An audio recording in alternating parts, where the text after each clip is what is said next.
Kita lanjut ya ke bab 2 Ibu Mutiara, yaitu landasan keluarga sakinah bersama fasilitator kita Bapak Haji Dalai.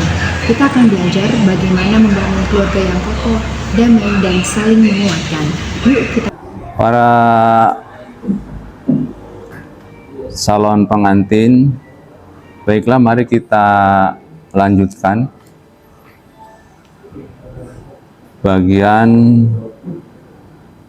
landasan keluarga sakinah.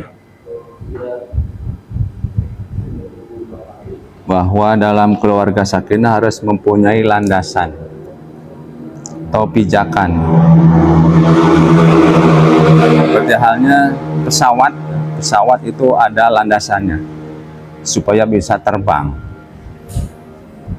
Termasuk juga pada keluarga sakinah harus mempunyai landasan supaya nantinya ada kemajuan dan ada perkembangan, ada peningkatan. Nah, di sini ada 5 pilar perkawinan. Ada 5 pilar perkawinan. Jadi harus ada pilarnya dalam perkawinan. Yang pertama, berpasangan. Bahwa perkawinan adalah berpasangan. Kalau istilah Arabnya itu adalah zawaj, azwaja. Laksana 2 sayap burung yang saling melengkapi. Jadi suami istri harus saling melengkapi, harus saling menutupi, harus saling menopang, supaya dalam rumah tangga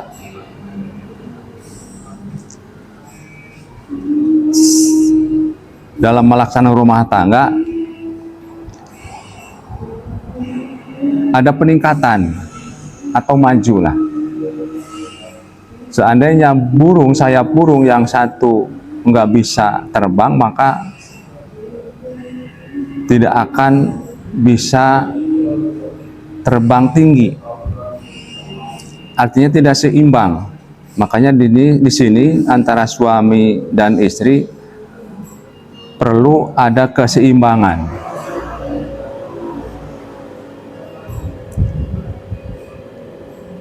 Saling melengkapi, saling menutupi, dan saling bantu-membantu. Itu yang pertama. Yang kedua adalah ada ikatan yang kokoh. Pilar yang kedua adalah ikatan yang kokoh. Perkawinan adalah ikatan yang kokoh. Istilahnya misakon golido. Jadi antara suami dan istri harus benar-benar mempunyai ikatan yang kokoh. Suaminya ikatannya kokoh, istrinya juga ikatan kokoh. Jangan cuma suaminya doang yang ikatannya kokoh, ikatannya kuat, sedangkan istrinya tidak mempunyai ikatan yang kuat, nantinya lemah, tidak akan bisa berjalan secara sempurna. Jadi harus sama-sama mempunyai ikatan yang kokoh atau ikatan yang kuat, supaya dalam rumah tangga untuk mencapai keluarga sakinah ada dalam kelancaran. Selanjutnya, pilar yang ketiga adalah saling berbuat baik. Perkawinan harus dipelihara melalui sikap dan perilaku saling berbuat baik. Dalam istilahnya muasyarah bil ma'ruf, bergaul dengan baik, tutur kata yang sopan santun, perilaku yang baik gitu, saling menghargai, saling menghormati, supaya nanti melahirkan keluarga yang sakinah. Artinya kita harus bisa menjaga atau menghindari kekerasan dalam rumah tangga.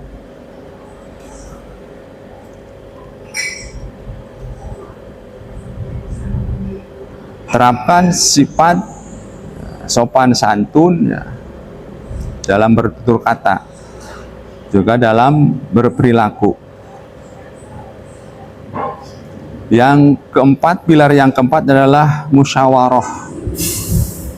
Artinya bahwa perkawinan harus dikelola dengan musyawarah atau diskusi dalam menghadapi berbagai masalah. Sehingga dengan adanya musyawarah dalam menghadapi masalah, nanti tidak ada penyesalan di akhir kemudian. Setiap ada masalah itu harus diselesaikan dengan musyawarah. Sekecil apapun dalam rumah tangga pasti mempunyai masalah. Dengan musyawarah, dengan berdiskusi antara suami dan istri, terus nanti melahirkan kesepakatan dan kesepahaman, insya Allah nanti akan terasanya enak lah, enggak saling menyalahkan satu sama lain atau antara suami dan istri. Nah, selanjutnya pilar yang kelima adalah saling memberi kenyamanan dan kerelaan. Pernikahan dapat berjalan dengan nyaman, dengan tarodin, ya, artinya ridho ya, antara suami dan istri. Berarti keduanya ada kerelaan ya, dalam menghadapi kekurangan, sehingga ketika suami dan istri sudah saling ridho, saling nyaman, maka insya Allah itu akan terbentuk keluarga yang sakinah. Para calon pengantin yang saya hormati, itu landasan dalam keluarga sakinah, yaitu ada dalam 5 pilar perkawinan. Nah, sekarang 5 ciri keluarga sakinah ya, di sini menurut versi Muhammadiyah ya, yang pertama kekuatan atau kekuasaan dan keintiman. Jadi harus punya kekuatan dan keintiman. Jadi tidak boleh berpisah atau berjauhan, harus selalu intim,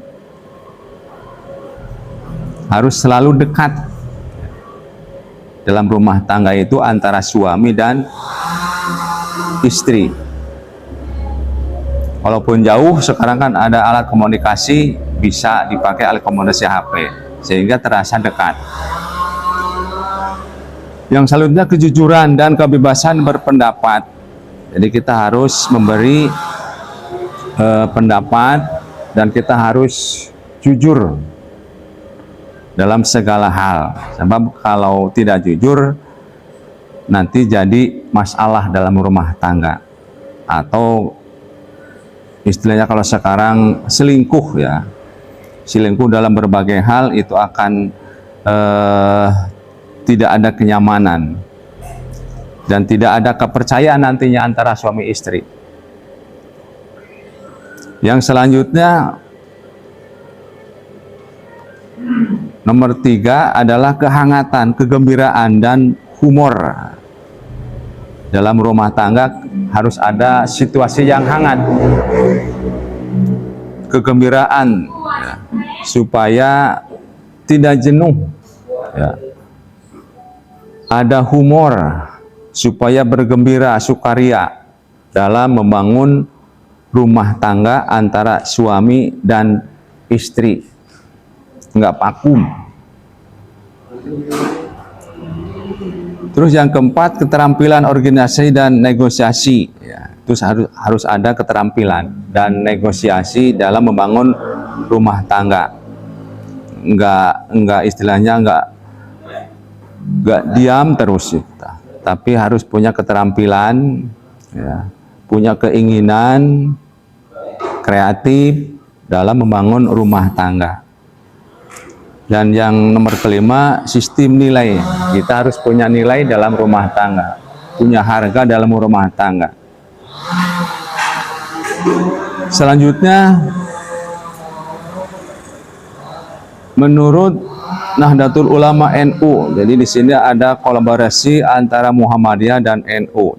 Jadi kalau istilahnya Muhammadanu ya, Muhammadiyah dan NU.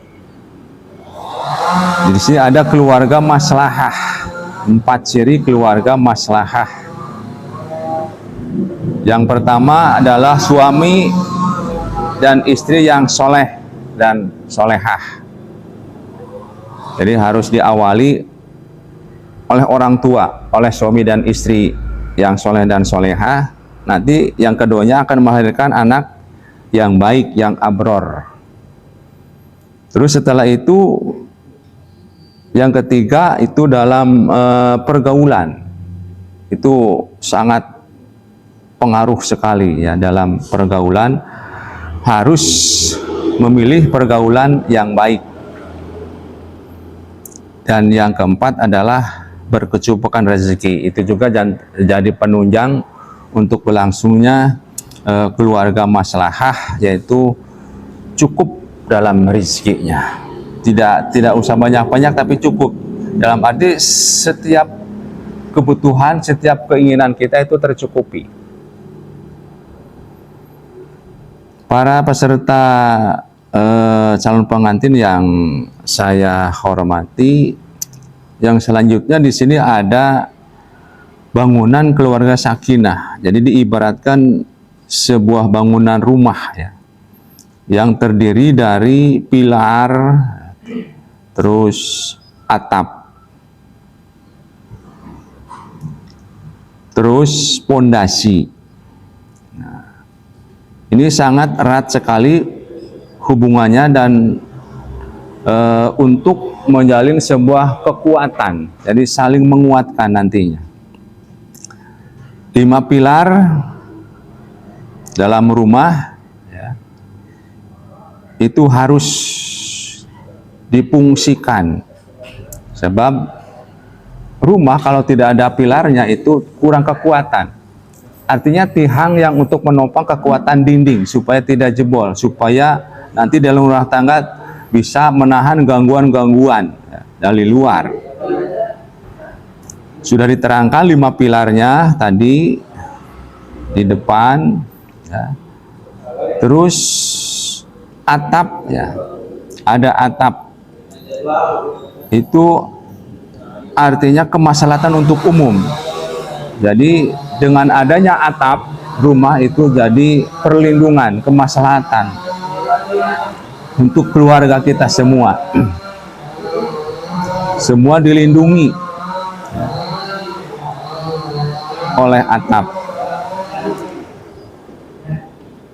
Adapun pondasi ini mempunyai 3 poin ya. Yang pertama, keadilan harus diterapkan dalam rumah tangga. Keadilan sama istri, keadilan sama anak-anak. Nanti kalau kita sudah punya anak, jangan pilih kasih antara anak yang pertama, yang kedua, yang ketiga. Itu harus diterapkan keadilan dalam pondasi rumah tangga. Dan poin yang ketiga dalam pondasi adalah kesalingan. Jadi harus ada saling memahami, saling membantu, saling menolong gitu, saling melengkapi ya, dan lain-lain sebagainya. Pokoknya harus sama-sama saling, jangan cuek, jangan acuh ya, dan jangan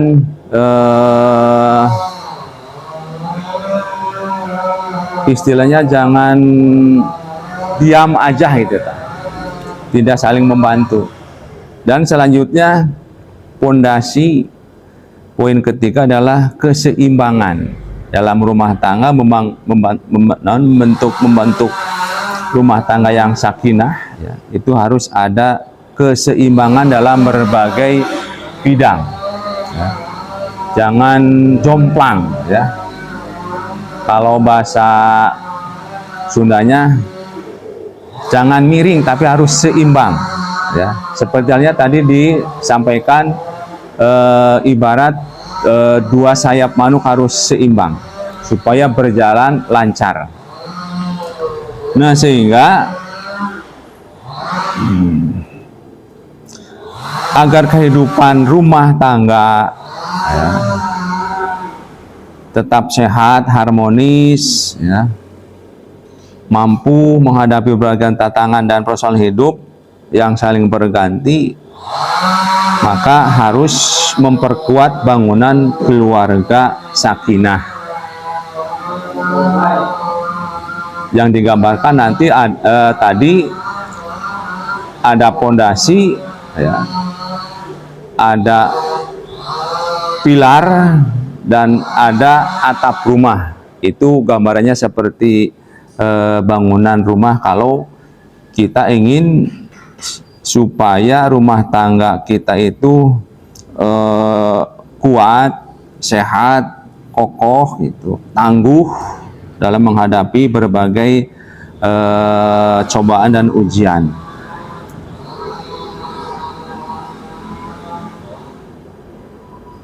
Para peserta calon pengantin yang saya hormati, nah di sini ada fungsi keluarga. Jadi keluarga itu harus punya fungsi. Jangan sebatas ya asal keluarga tanpa mempunyai fungsi. Jadi fungsi keluarga itu apa? Atau bisa disebut garapan, tujuan dan sebagainya dalam keluarga. Sehingga kita membentuk keluarga itu benar-benar punya arah dan tujuan dan garapan yang baik sesuai dengan cita-cita dan harapan kita. Yang pertama ada fungsi biologis, itu fungsi yang arahannya itu adanya keturunan, melahirkan keturunan-keturunan kita, atau bisa hubungan intim antara suami istri, hubungan seksual itu harus difungsikan, ya, harus kuat, harus fit, sehingga kita nanti bisa melahirkan keturunan-keturunan yang akan melanjutkan kita. Itu biologis, hubungan antara suami istri, terus antara anak, ya.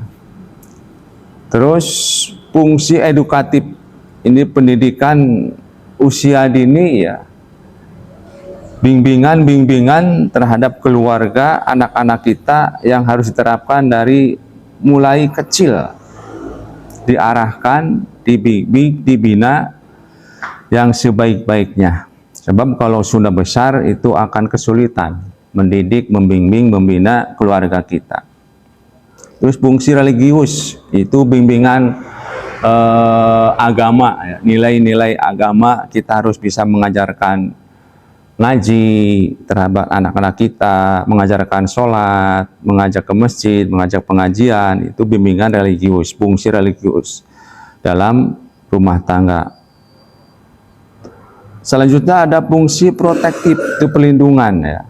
Jadi harus melindungi, termasuk kita sebagai suami harus benar-benar bisa melindungi terhadap istri kita, terhadap anak-anak kita nanti. Selanjutnya fungsi sosialisasi, itu harus adanya istilahnya hubungan, ya. Sosialisasi, komunikasi yang baik dan benar, ya. Baik di dalam ataupun di luar, itu harus bisa dibangun sosialisasi.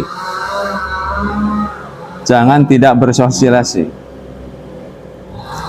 Dan selanjutnya rekreatif ya.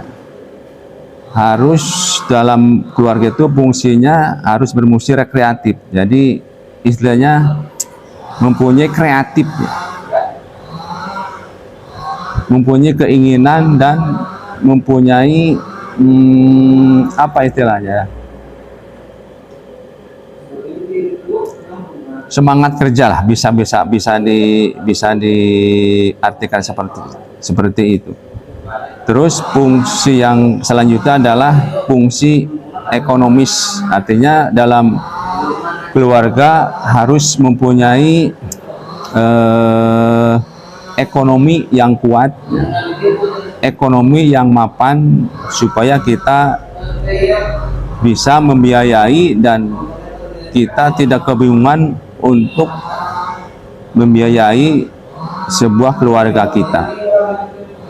Selanjutnya, langkah-langkah merencanakan pernikahan ini lewat saja sudah ya. Terus komponen dalam hubungan perkawinan sudah dianggap cukup